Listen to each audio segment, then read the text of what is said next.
So, dear all the friends, heartily welcome to our class where you learn how to speak English well and how to make yourself better than yesterday. તો આજના ક્લાસમાં આપણે એ જોવાના છીએ કે want એટલે કે મારે કોઈ વસ્તુ જોઈએ છે, હું કોઈ વસ્તુ માગું છું અથવા તો મારે કોઈ વસ્તુની ઈચ્છા છે. વોન્ટ એટલે કે જોઈએ છે વાળા સેન્ટેન્સીસ આપણે કેવી રીતે બનાવી શકીએ સારી રીતે.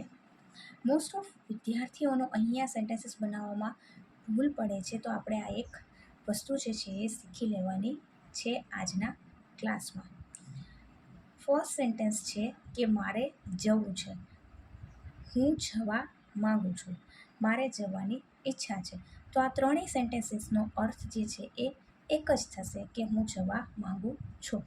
તો ત્રણેય વસ્તુ એક જ વસ્તુ કહેવા માંગે છે કે હું જવા માગું છું અથવા મારે જવું છે અથવા મારે જવાની ઈચ્છા છે. તો દરેકનો મિનિંગ જે છે એ સરખો થાય છે. એક રીતે આની અંદર બે કાર્ય થતા થાય છે એ રીતેનું સેન્ટેન્સ આપણે બનાવવાનું છે.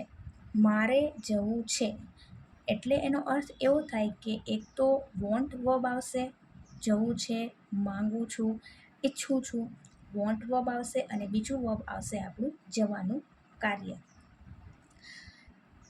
સિમ્પલ પ્રેઝન્ટ ટેન્સ છે. એક્ટિવ વોઇસ કોણે તો કે મારે જવું છે, તો આપણે સબ્જેક્ટ V1 ઓબ્જેક્ટ એ રીતે આપણું સેન્ટેન્સ બનશે. મારે એટલે થશે આઈ,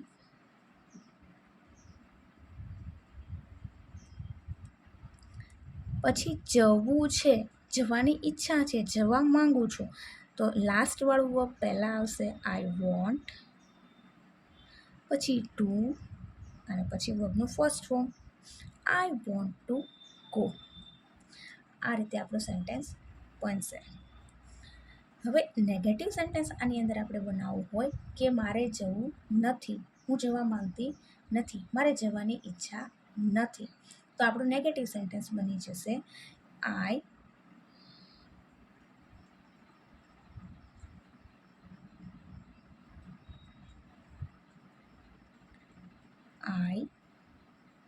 આઈની સાથે ડુ નોટ આવશે. I do not want to go.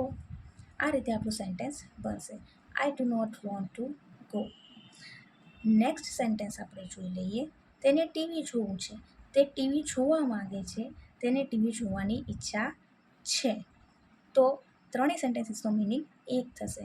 તેને ટીવી જોવું છે, એક તો આપણું વોન્ટ વર્બ આવશે, જોવું છે મીન્સ કોઈ કાર્ય કરવા માંગે છે, તો એ કયું કાર્ય કરવા માંગે છે? જોવાનું કાર્ય કરવા માંગે છે.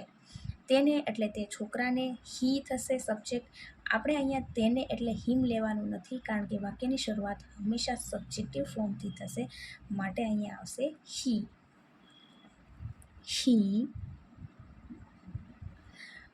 તેને ટીવી જોવા માંગે છે, તો સિમ્પલ પ્રેઝન્ટ ટેન્સ આવશે એક્ટિવ વોઇસમાં. કોણ તો કે તે છોકરો ટીવી જોવા માંગે છે. તો સિંગ્યુલર નાઉન આવશે અહીંયા હી, એટલે વાક્ય રચનામાં વર્બ SES વાળું લાગુ પડશે. તો વર્બ SES પણ આપણે જે લાસ્ટવાળું વર્બ પહેલાં લખીએ છીએ એને લાગશે. હી વોન્ટ્સ,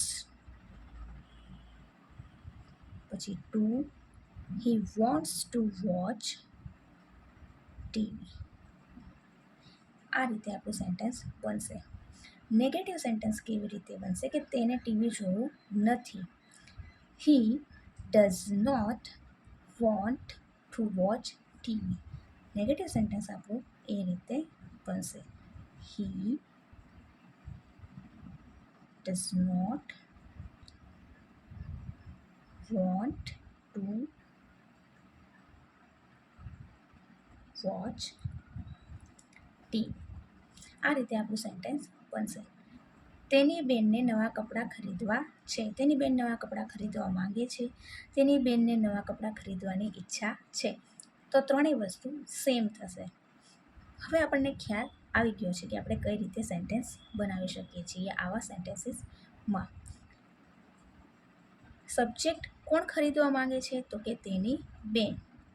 ખરીદવા અને માંગે છે. એક તો આપણું વોન્ટ વર્ક થશે અને પછી આપણું બાય વર્ક થશે. તો લાસ્ટવાળું આપણે પહેલાં લખશું. હિઝ સિસ્ટર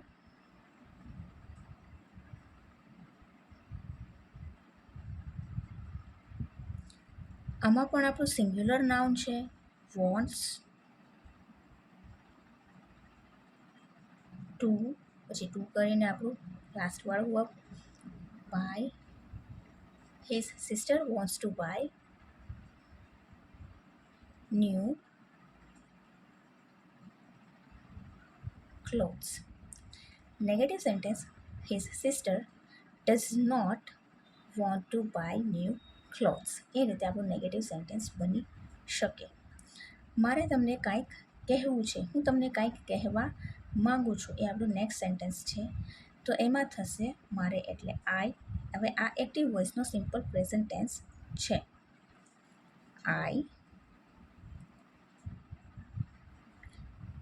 વોન્ટ ટુ, કહેવું એટલે ટેલ, તમને એટલે you.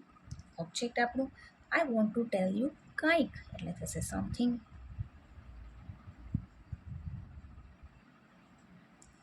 I want to tell you something. તો એ રીતે આપણું સેન્ટેન્સ બનશે. મારે તમને કાંઈ કહેવું નથી. તો I do not want to tell you anything. I do not want to tell you anything. હવેનું સેન્ટેન્સ તમે લોકો કાંઈક એવું જ બોલતા હોય છો કે મિસ અમારે વાંચવું નથી, અમને વાંચવાની ઈચ્છા નથી, અથવા અમે વાંચવા માંગતા નથી.